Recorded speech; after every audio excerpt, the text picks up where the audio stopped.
The 747 story starts in the mid-1960s. The invention of jet aircraft has created an upsurge in air travel.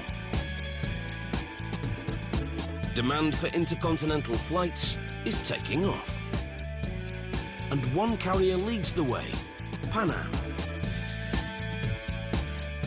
By 1965, Pan Am is desperate for bigger and longer-range jets. Its president, Juan Trippe, meets with Boeing's president, William Allen.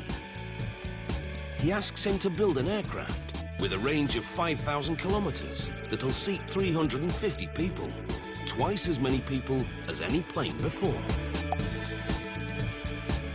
It's an unprecedented task for Chief Engineer Joe Sutter, known as the father of the 747. When we had to develop an airplane for 350 passengers instead of 100,